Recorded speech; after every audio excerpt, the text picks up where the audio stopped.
பிரதமர் மோடியின் ராஜதந்திரம். எரிசக்தியில் இந்தியாவுக்கு எந்த பாதிப்பும் இல்லை, மக்களே எந்த பதற்றமும் வேண்டாம்.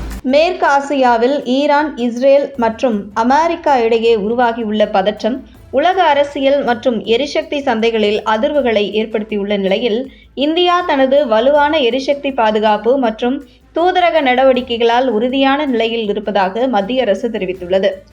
கடந்த ஒரு தசாப்தமாக பிரதமர் நரேந்திர மோடி தலைமையில் இந்தியாவின் எரிசக்தி கொள்கையில் பெரும் மாற்றத்தை கண்டுள்ளது.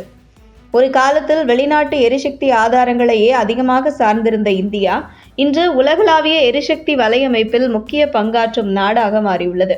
குறிப்பாக இன்று இந்தியா உலகில் 3வது பெரிய கச்சா எண்ணெய் இறக்குமதி நாடாகவும், 4வது பெரிய எண்ணெய் சுத்திகரிப்பு திறன் கொண்ட நாடாகவும், 5வது பெரிய பெட்ரோலிய பொருட்கள் ஏற்றுமதி நாடாகவும் இந்தியா திகழ்கிறது.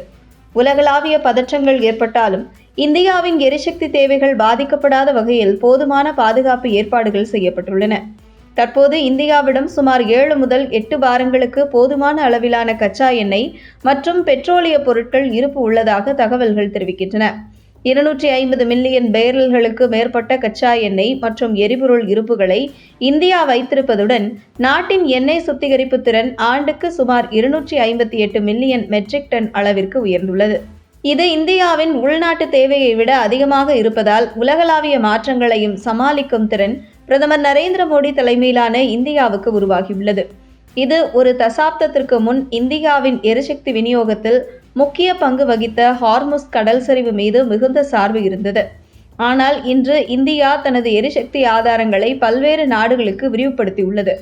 தற்போது இந்தியா பயன்படுத்தும் கச்சா எண்ணெயில் சுமார் 40% மட்டுமே ஹார்முஸ் வழியாக வருகிறது. மீதமுள்ள 60% மாற்றுப்பாதைகள் மூலம் வருகிறது. ரஷ்யா, அமெரிக்கா உள்ளிட்ட பல நாடுகளிலிருந்து இந்தியா கச்சா எண்ணெய் இறக்குமதி செய்து வருகிறது. சமீப காலங்களில் ரஷ்யாவிடமிருந்து வரும் கச்சா எண்ணெய் இந்தியாவின் எரிசக்தி பாதுகாப்பில் முக்கிய பங்காக மாறியுள்ளது.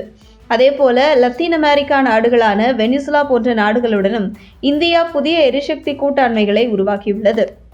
மேலும் ஆஸ்திரேலியா மற்றும் கனடா போன்ற நாடுகளும் இந்தியாவிற்கு இயற்கை எரிவாயு வழங்கலை அதிகரிக்க முன்வந்துள்ளன. இது உலக எரிசக்தி சந்தையில் இந்தியாவின் நிலை உயர்ந்திருப்பதை காட்டுகிறது. உலக அரசியல் குழப்பங்களின் நடுவிலும் ஈரான் மற்றும் இஸ்ரேல் ஆகிய இரு நாடுகளுடனும் நல்ல உறவை வைத்திருக்கும் நாடுகளில் இந்தியா முக்கியமானதாக உள்ளது. இந்த சமநிலையான வெளிநாட்டு கொள்கை இந்தியாவிற்கு உலகளவில் நம்பகத்தன்மையை பெற்று தந்துள்ளது. உலகளாவிய பதற்றம் அதிகரித்தாலும் இந்தியாவின் வலுவான எரிசக்தி பாதுகாப்பு, பல்துறை வெளிநாட்டு கொள்கை மற்றும் செயலில் இருக்கும் தூதரக நடவடிக்கைகள் காரணமாக நாடு உறுதியான நிலையில் இருப்பதாக மத்திய அரசு தெரிவித்துள்ளது. இதன் மூலம் உலக நெருக்கடிகளின் மத்தியில் இந்தியா ஒரு பொறுப்பான மற்றும் நிலைத்தன்மை கொண்ட உலக சக்தியாக உருவெடுத்து வருகிறது.